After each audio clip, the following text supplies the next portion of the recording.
Não é novidade para ninguém, o brasileiro valoriza e busca o corpo perfeito. Mas o curioso é que essa procura fica ainda maior durante o período de fim de ano. De acordo com dados da Sociedade Brasileira de Cirurgia Plástica, as operações estéticas crescem em torno de 50% nos meses de férias.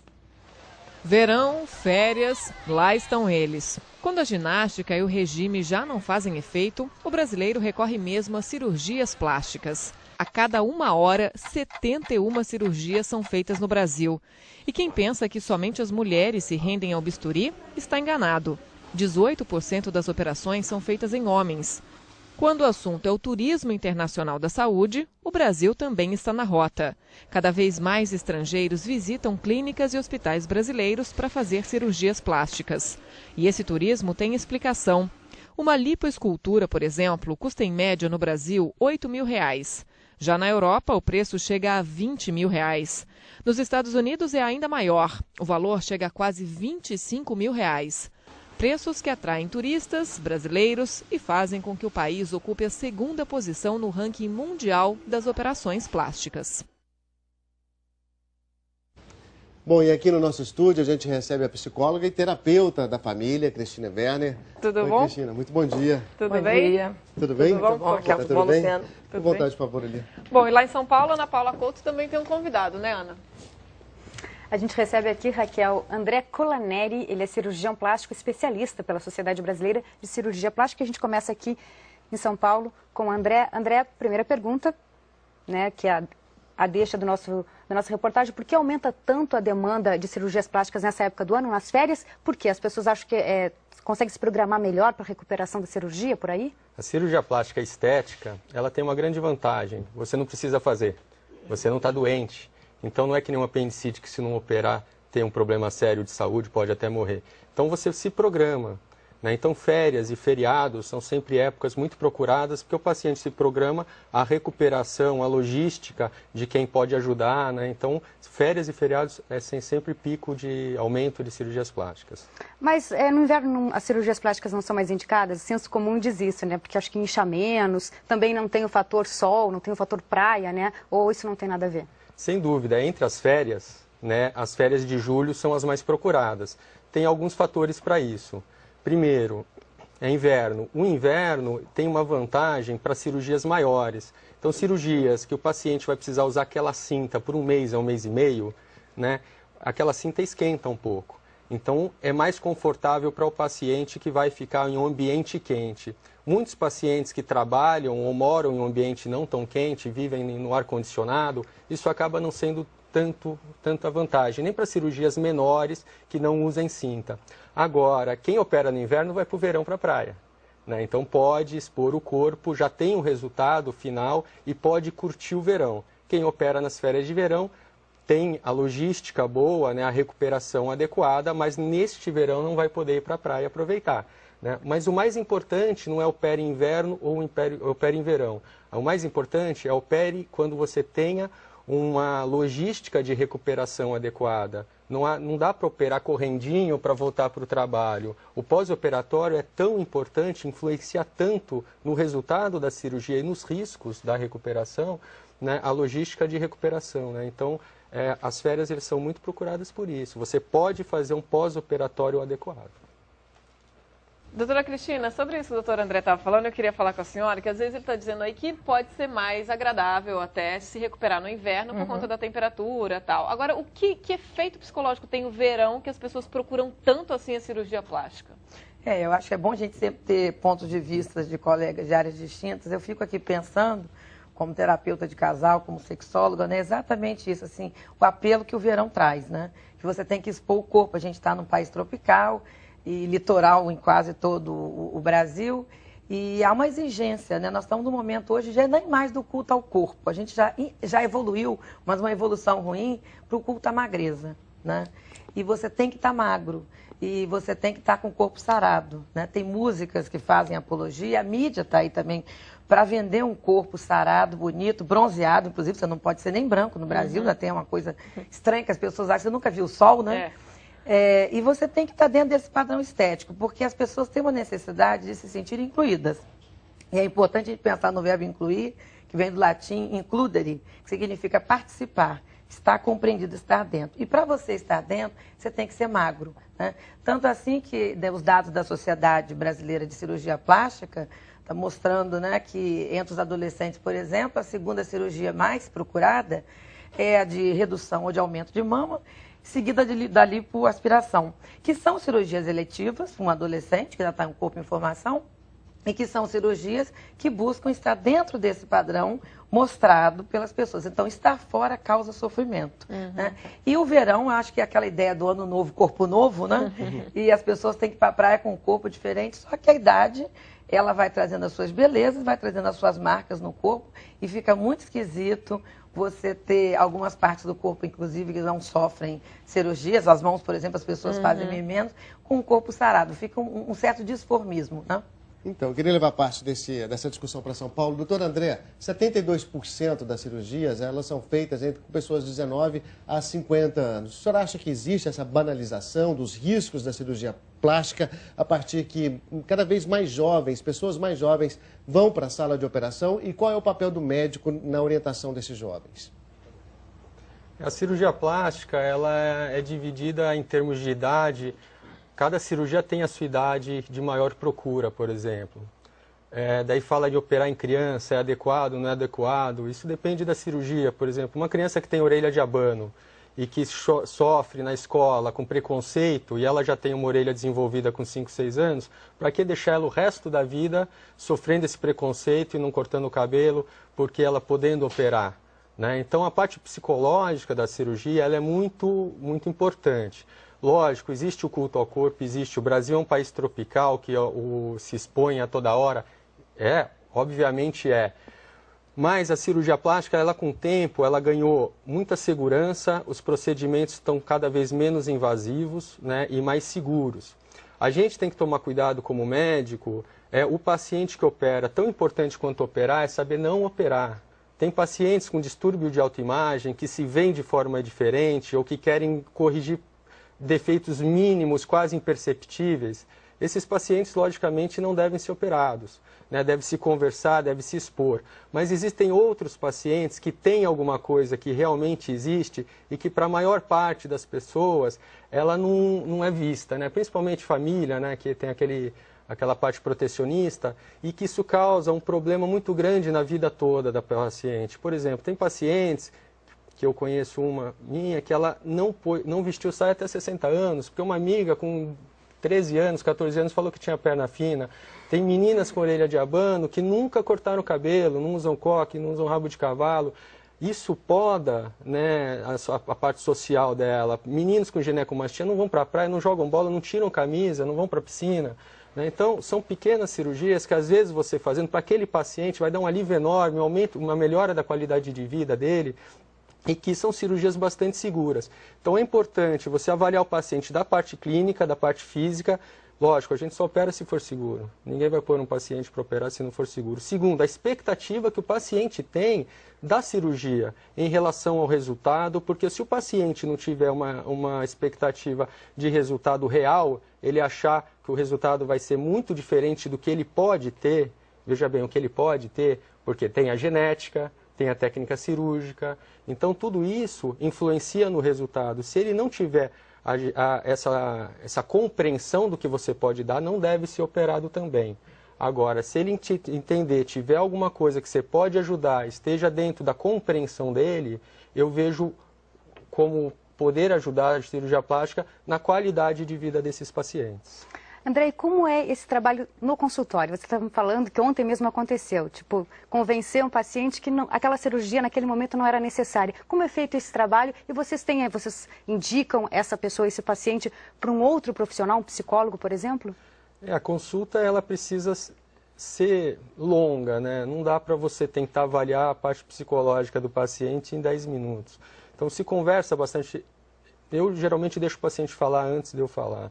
E nas perguntas mais importantes, qual é a sua expectativa em relação a essa cirurgia que você pode achar que isso pode te dar? Por aí você já começa a entender se é realista, se não é realista a intenção do paciente. E realmente ser bastante sincero e franco e transparente, se aquele resultado pode ajudar.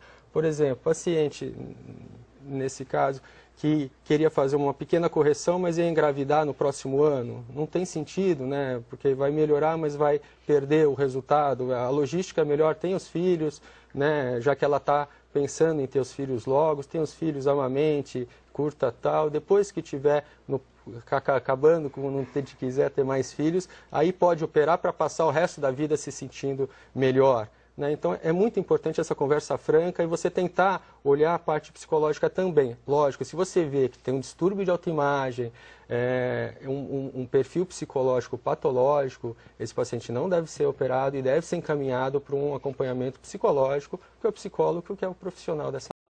Doutora Cristina, é isso que ele está falando, esse acompanhamento psicológico, dessa idealização, né, do corpo perfeito, até as pessoas que querem ter filhos e resolvem fazer uma plástica antes, essas coisas que não fazem muito sentido. Agora, essa ansiedade por ter o corpo perfeito, muitas vezes faz da cirurgia plástica um caminho mais rápido, pulando exercícios, alimentação adequada, essa reeducação que as pessoas devem ter, sem dúvida. Eu acho que nós estamos hoje numa cultura lipofóbica, né?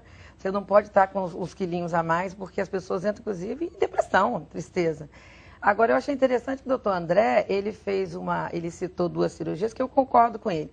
Uma é a otoplastia, que é essa modificação da orelha de abano, e o outro que ele citou, o caso da ginecomastia, que é o desenvolvimento das mamas nos meninos mais gordinhos, porque eu acho que, de fato, essas cirurgias, apesar de serem eletivas, que são aquelas cirurgias que as pessoas submetem pelo prazer, pela estética, não por uma necessidade orgânica, né? Mas eu concordo com ele, porque essas são cirurgias que afetam a autoestima diretamente desses adolescentes, né? E como o adolescente está saindo da casa para entrar no mundo maior que é a sociedade, é importante que ele se sinta bem aceito, né? Então, são cirurgias, inclusive, que se não forem feitas, podem causar, por exemplo, bullying na escola. Né? Eu vou falar, a orelha da abano Dumbo, né? O gordinho que vai para a praia e não tira a camisa. Mas a campeã das cirurgias entre os adolescentes é a rinoplastia, é a cirurgia do nariz. Né? Que realmente, se o sujeito tem um nariz muito grande, esquisito, pode chamar atenção, se sente mal. Mas a Barbra Streisand fez sucesso com aquele nariz adunco e foi um sucesso até hoje, né? Eu só me refiro, a minha dificuldade com a cirurgia plástica para jovens é a lipoaspiração e as de mamas, porque exatamente o corpo ainda está em desenvolvimento, a criança ainda vai se modificar. E, por exemplo, em termos de sexualidade, tem homens que adoram mamas fartas. Então, vamos imaginar uma adolescente que tem os seios mais volumosos e que faça uma redução de mama, e lá pelas tantas ela encontra um parceiro que adoraria ver aquelas fotos. Poxa, mas você tinha uns seios enormes, lindos, e hoje está aquela coisa diminuta. Ou o contrário, alguém que tem os seios pequenos, coloca silicone, que é sempre uma substância estranha ao corpo, por mais controle que se tenha, e de repente o marido diz, puxa, fazer aquele peitinho menor era mais interessante. Então eu acho assim, vamos vivendo. Eu acho que essas 2 cirurgias, eu acho que a gente tem que esperar. As outras 3 eu estou de acordo com o doutor André. Deixa eu ir para São Paulo. Doutor André, a gente sabe que tem algumas celebridades, por exemplo, como o Michael Jackson, né? Há até aquela definição de que ele era viciado em cirurgias plásticas. Aqui no Brasil também a gente tem várias pessoas, inclusive não tão celebridades assim, mas que fazem questão de falar que já passaram por várias cirurgias plásticas. Qual é o limite que o médico deve impor para essa pessoa, ou ela vai buscando isso em médicos diferentes justamente para não buscar esse limite?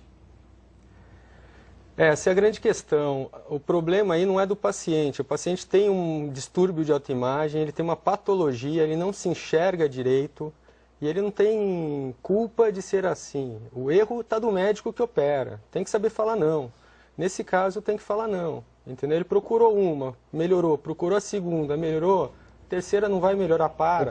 Então explica para ele, encaminha para o psicólogo. Agora que esses pacientes acontecem, eles vão procurando de médico em médico até serem operados. Se todos falassem não, não teria acontecido o que aconteceu. Mas o médico tem a obrigação de falar não, doutor André?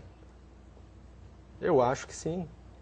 Se você não pode ajudar o paciente, se você não pode dar um resultado que contribua para o paciente ter uma melhora, qual é a parte do médico? O médico está para ajudar o paciente. Então, se o paciente ele acha que tecnicamente não dá para ajudar, o paciente já chegou no limite dele, né? E você faz esse diagnóstico de que o paciente está procurando e vai procurar 20 cirurgias, encaminha para um psicólogo, né? Para quebrar o ciclo, porque ele vai sempre procurar e sempre vai estar se vendo de maneira errônea, de maneira irreal. E não vai parar nunca, porque na verdade o problema não é físico, o problema é psicológico. Doutor André, eu queria saber como está a cirurgia hoje na terceira idade. Tem aumentado muito? Tem, a cirurgia plástica tem aumentado, na verdade, em quase todas as faixas etárias, né? Na terceira idade, hoje a melhor idade, né? Por que melhor idade? Porque hoje a longevidade é muito maior, a qualidade de vida, né, acima de 60 anos, melhorou muito.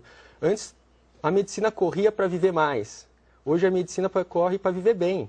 Ninguém quer chegar com 80 anos vivendo mal. Então você quer viver bem fisicamente, lógico, sem doenças, mas a OMS, ela fala que a definição de saúde não é só física, é mental e emocional. Então o paciente tem que estar bem consigo mesmo, se sentindo bem, podendo aproveitar a parte psicológica dele também. Né? Então, esse é um fator importante da cirurgia plástica, que às vezes as pessoas não falam, né? Fica muito na questão moral e se fala pouco. Tem um lado psicológico que é positivo. Fortíssimo, fortíssimo.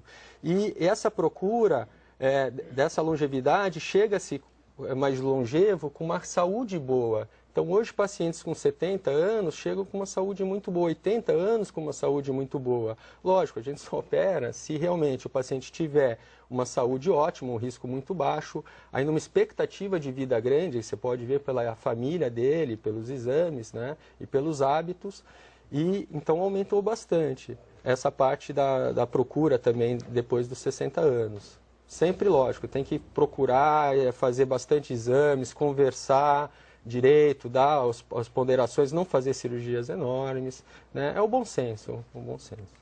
Doutora Cristina, a gente estava falando anteriormente sobre adolescentes, essa questão que o doutor André estava falando de conversar, de perguntar, de chegar a um resultado razoável para ambas as partes aí do que deve ser feito na cirurgia plástica. Agora, na questão dos adolescentes, a gente tem que lembrar que eles não vão sozinhos aos consultórios. Quem paga a cirurgia são os pais, quer dizer, essa aprovação da família também é um estímulo à realização das cirurgias. Sem dúvida, eu acho que quando ele colocou que o médico tem que dizer não, antes do médico dizer não, é a família que tem que dizer não.